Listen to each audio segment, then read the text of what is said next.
The Galactic Council had existed for 12,000 years. In that time, they had cataloged millions of species across thousands of systems, establishing protocols for virtually every first contact scenario imaginable. Their technological supremacy was absolute: gravity manipulation, faster than light travel, stellar engineering. Nothing surprised them anymore. Until humanity.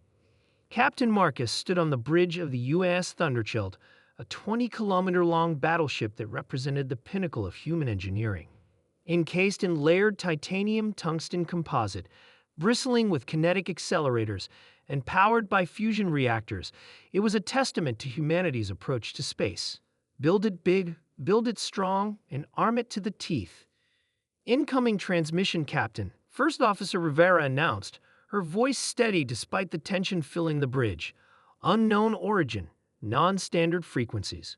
Marcus nodded. Put it through.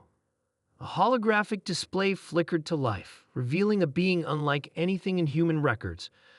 Translucent, with geometric patterns pulsing beneath what might have been skin. When it spoke, the words materialized as text across the display. Asterisk, unidentified vessel, you pave interior council space.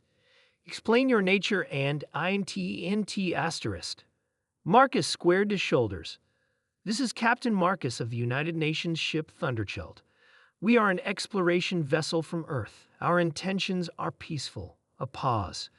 Asterisk, your vessel. HFY CATALOGN. Clarify.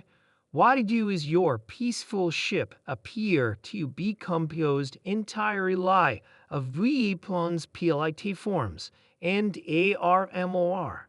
Asterisk. The bridge crew exchanged glances. To humanity, the Thunderchild was standard. All human ships were built like fortresses because space was dangerous and unknown. The concept of an unarmored vessel had never occurred to them. Standard exploration configuration, Marcus replied. Just enough to defend ourselves if necessary. Another pause, longer this time. Asterisk, CANS in date C8. Your vessel is constructed of processed metallic elements. Primitive materials.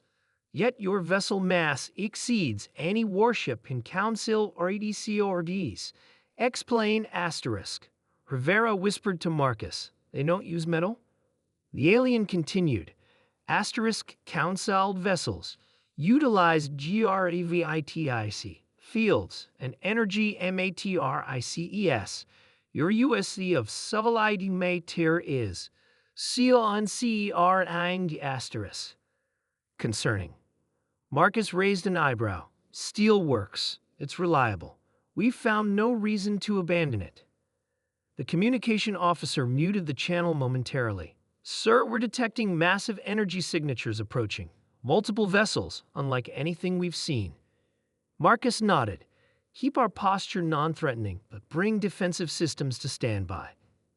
The alien transmission resumed. Asterisk, the council requests permission to send representatives to examine your vessel. Your technology represents an unexpected development asterisk. 3 hours later, Marcus stood in the main hangar bay as a shuttle of impossible design materialized rather than landed. It seemed to consist entirely of light and force fields, without a single solid component visible. 5 alien representatives emerged, each different, representing major council species.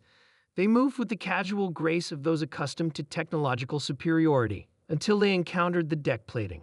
The lead alien, the one from the transmission, physically recoiled upon touching the metal floor. You construct your vessels entirely of processed ore.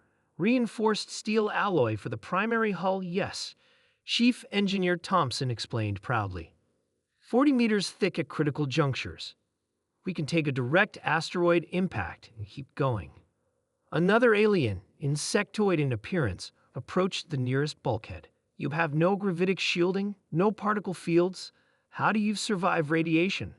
Lead shielding around sensitive areas, Thompson shrugged, and the water tanks surrounding the crew quarters absorb most radiation. The aliens exchanged what might have been concerned glances. And your propulsion? Asked a third, floating entity. Nuclear fusion drives, Thompson said. Nothing fancy, but reliable. We can maintain 0.2 grams acceleration for years if needed. And your weapons? The question came from a being composed of what appeared to be crystalline structures. Marcus intervened. Standard kinetic accelerators. Tungsten rods at 0.1 C do the job. The aliens conferred among themselves in a language that seemed to consist of light patterns and mathematical symbols. Finally, the lead alien addressed Marcus directly. Captain, your vessel represents a paradigm we had not considered possible. The Council's approach to space travel has always been to transcend physical limitations. We build ships of energy and thought. You have instead embraced those limitations and overcome them through brute engineering. Marcus wasn't sure if he should be offended. It works for us. Indeed, the alien continued. Our sensors indicate your vessel could withstand direct hits from our primary weapons. Such resilience it is, unprecedented. Moreover, your kinetic weapons, while primitive in concept, would be devastating against our energy-based defenses. The implications hung in the air. Humanity's approach, building massive ships of solid metal, had accidentally created perfect counters to the Council's advanced technology. Energy weapons would be absorbed or reflected by kilometers of metal. Gravitic attacks would struggle against the sheer mass. The humans' primitive kinetic weapons would pass through energy shields designed to stop other energy weapons. The lead alien made a gesture that might have been respect. The Council proposes immediate diplomatic relations with Earth. Your perspective will be valuable. We have much to learn from each other. As the alien delegation departed, Rivera approached Marcus. So our big dumb metal ships impress the advanced aliens? Marcus watched the shuttle dissolve into light. Sometimes the old ways work best. They went so far forward, they circled back to vulnerability. Across the galaxy, Council species began to reconsider their assumptions as images of humanity's steel Leviathans spread, massive metal constructs plowing through space, impervious to energy weapons, unstoppable by conventional means. These weren't vessels designed with elegance or efficiency, but with an unyielding determination to survive whatever the universe threw at them. Humanity had stumbled into the galactic stage not as primitive newcomers to be pitied, but as accidental innovators whose approach to shipbuilding rendered the Council's technological advantages moot. The age of steel had returned to the stars.